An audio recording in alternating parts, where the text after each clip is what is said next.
रात के 12:30 बज रहे थे। कोल्हापुर में धाराशिव जाने वाली सीनियर कॉलेज के छात्रों की बस जंगल के रास्ते से गुजर रही थी।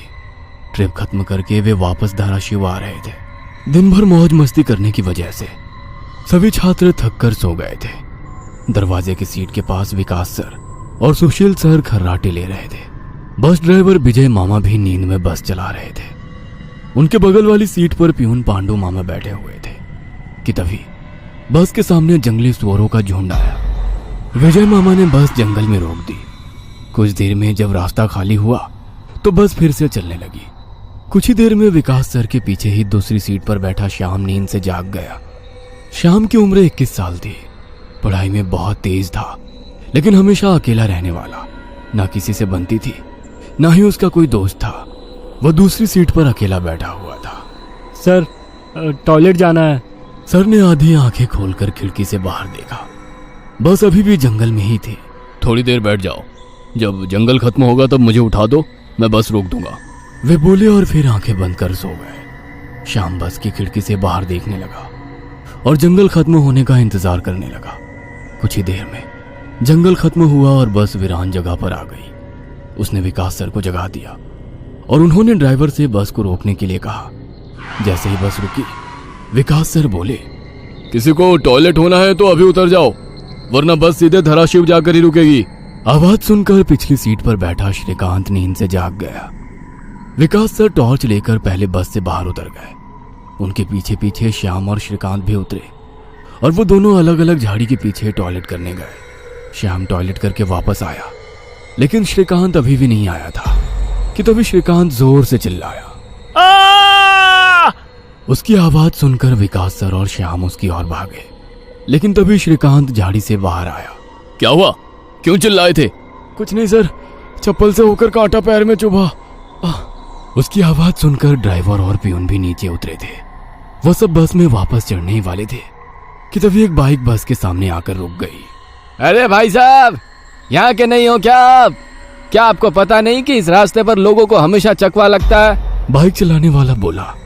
चकवा नाम सुनकर विकास सर बोले, हाँ पता है, हम बस निकल ही रहे हैं। और वो सब बस में बैठ गए। सर, वो आदमी किस चकवे के बारे में बात कर रहा था? प्यून ने अगली सीट से ही मुड़कर विकास सर से पूछा। हिंदी में चकवा मतलब छलावा, छलावा मतलब भूत। कहते हैं जो लोग रात में सफर करते हुए मरते हैं उनकी आत्मा छलावा बन जाती है।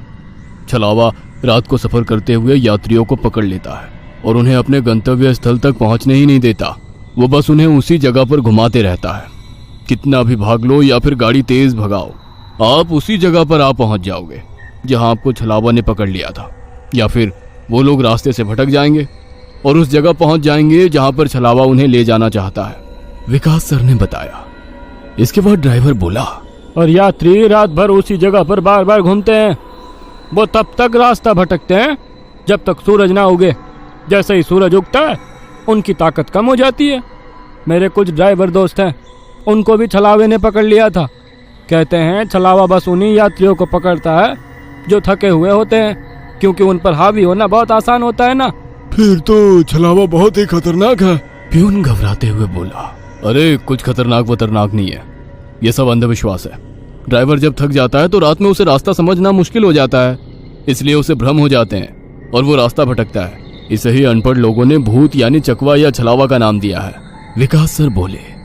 यह सभी बातें श्याम और श्रीकांत सुन रहे थे। नहीं सर, छलावे होते हैं और कुछ छलावे तो जानलेवा भी होते हैं। मेरे दादाजी को छलावे ने इतना परेशान किया था कि मरते मरते बचे थे। रात को जितने भी एक्सीडेंट होते हैं उनमें से कुछ ना कुछ एक्सीडेंट छलावे के कारण ही होते हैं। वो रात के बेरहम शिकार होते हैं। यात्रियों की थकान और डर ही उनकी ताकत होती है। शिकारियों की तरह ही वे यात्रियों को डराते हैं, भगाते हैं और उनकी जान लेकर उनका शिकार करते हैं। हमें बस इतना पता चलता है कि कार एक्सीडेंट में उनकी मौत हो गई है, लेकिन मौत का कारण छलावा ही होता है सर। श्याम ने डरावनी आवाज में कहा। सर, इस का कुछ मत सुनो, इसकी बुआ राइटर है, उन्हीं से सुनी होंगी ये बातें। और राइटर लोगों का तो काम ही होता है बातें बनाना, उसी से तो उनका घर चलता है। पिछली सीट पर बैठे श्रीकांत ने कहा।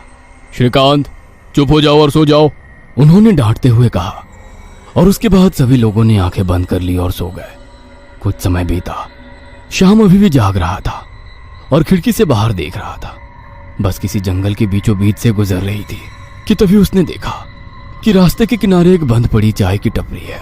लेकिन ये चाय की टपरी तो मैंने पीछे भी पहले वाले जंगल में देखी थी।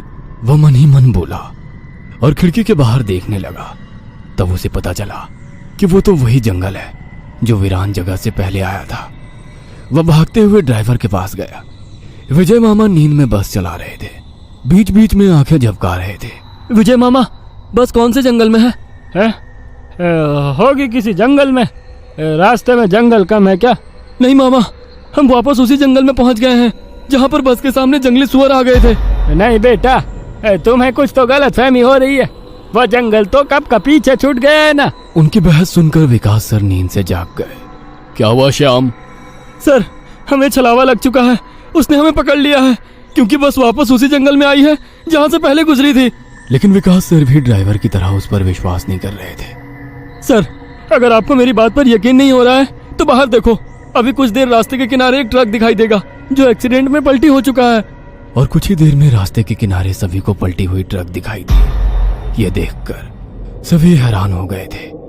ड्राइवर ने भी मान लिया कि श्याम सच बोल रहा है कि तभी जंगल खत्म हो गया और बस वही सुनसान वीरान जगह पर पहुंच गई जहां पर वो कुछ देर पहले टॉयलेट करने के लिए रोक दी गई थी।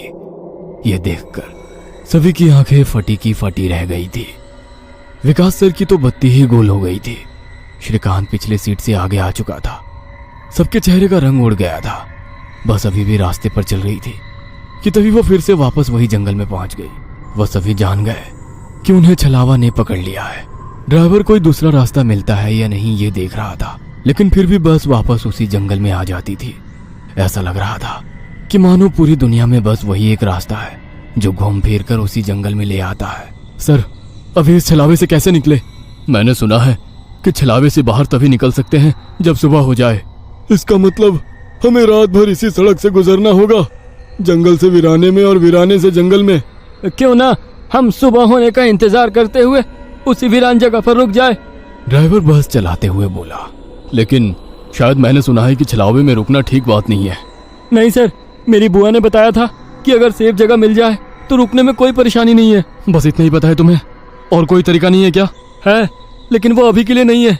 और वैसे भी अगर जिस छलावे ने हमें पकड़ा है, अगर वो कमजोर हुआ तो उसकी शक्तियाँ कुछ ही देर में कमजोर हो जाएंगी और हम छलावे से छूट जाएंगे। फिर वो छलावा हमें नहीं पकड़ सकता। इन सभी की बातें सुनकर सोए हुए सुशील सर जाग गए।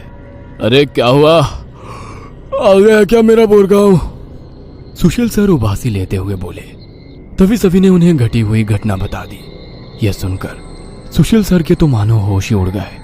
लेकिन तभी ड्राइवर जोर से चिल्लाया, सर, आगे एक गांव आया है। यह सुनकर सभी लोग ड्राइवर की तरफ भागे।